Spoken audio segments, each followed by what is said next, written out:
ஏங்க சொந்த ஊரை விட்டுட்டு வெளியூர்ல போய் வேலை பாக்குறவங்கள பத்தி நீங்க என்ன நினைக்கிறீங்க? அவங்க எல்லாம் பாவப்பட்ட ஜென்மம்மா. என்ன இப்படி சொல்லிட்டீங்க? சொந்த ஊரை விட்டுட்டு வெளியூர்லயோ வெளிநாட்டுலயோ போய் வேலை பார்க்குற ஆணோ பெண்ணோ யாரா இருந்தாலும் ஊருக்கு வந்துட்டு லீவு முடிஞ்சு திரும்பி வேலைக்கு கிளம்புறப்ப பேசாம சொந்த ஊர்லயே ஏதாச்சும் ஒரு வேலையை பார்த்துட்டு செட்டில் ஆயிடலாமான்னு நினைக்காத ஒரு ஆள் கூட இருக்க மாட்டாங்க. ஊருக்கு கிளம்புறப்ப அவங்க அம்மா அப்பா அண்ணன் தம்பி புருஷன் பொண்டாட்டின்னு யாராச்சும் ஒரு ஆளு நீ போ வேணாம்ப்பா இங்கே இருந்துரு நம்ம கிடைக்கிறத வச்சு சந்தோஷமா இருப்போம் அப்படின்னு சொல்ல மாட்டாங்களான்னு ஏங்குவாங்க. ஆனா அது வெறும் ஏக்கமா மட்டுமே.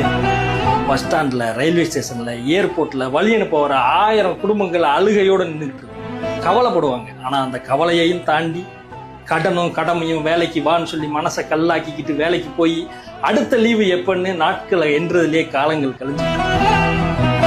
இனிமேலாச்சு யாராச்சும் உனக்கு தெரிஞ்சவங்க வெளியூர்லயோ வெளிநாட்டுலயோ வேலை பார்த்தாங்க அப்படின்னா உனக்கு என்னப்பா ஜாலியா இருக்கேன்னு சொல்லாம நீ சந்தோஷமா இருக்கியான்னு கேட்டேன்.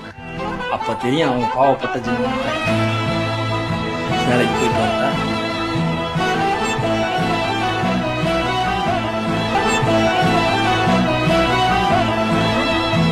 சொந்த ஊரை விட்டுட்டு வெளியூர்ல போய் வேலை பாக்குறவங்கள பத்தி நீங்க என்ன நினைக்கிறீங்க? அவங்க எல்லாம் பாவப்பட்ட ஜென்மம்மா. என்ன இப்படி சொல்லிட்டீங்க? சொந்த ஊரை விட்டுட்டு வெளியூர்லயோ வெளிநாட்டுலயோ போய் வேலை பார்க்குற ஆணோ பெண்ணோ யாரா இருந்தாலும் ஊருக்கு வந்துட்டு லீவு முடிஞ்சு திரும்பி வேலைக்கு கிளம்புறப்ப பேசாம சொந்த ஊர்லயே ஏதாச்சும் ஒரு வேலையை பார்த்துட்டு செட்டில் ஆயிடலாமான்னு நினைக்காத ஒரு ஆள் கூட இருக்க மாட்டாங்க. ஊருக்கு கிளம்புறப்ப அவங்க அம்மா அப்பா அண்ணன் தம்பி புருஷன் பொண்டாட்டின்னு யாராச்சும் ஒரு ஆளு நீ போ வேணாம்ப்பா இங்கே இருந்துரு நம்ம கிடைக்கிறத வச்சு சந்தோஷமா இருப்போம் அப்படின்னு சொல்ல மாட்டாங்களான்னு ஏங்குவாங்க. ஆனா அது வெறும் ஏக்கமா மட்டுமே. பஸ் ஸ்டாண்ட்ல ரயில்வே ஸ்டேஷன்ல ஏர்போர்ட்ல வழி அனுப்ப வர 1000 குடும்பங்கள் அழுகையோட நின்றுட்டு கவலைப்படுவாங்க. ஆனா அந்த கவலையையும் தாண்டி கடனும் கடமையும் வேலைக்கு வான்னு சொல்லி மனசை கல்லாக்கிக்கிட்டு வேலைக்கு போய் அடுத்த லீவு எப்பன்னு நாட்களை என்றதுலேயே காலங்கள் கழிஞ்சு.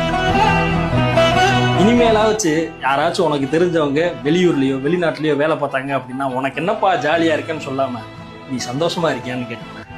அப்ப தெரியும் அவங்க பாவப்பட்ட ஜென்மம். வேலைக்கு போயிட்டு வந்தா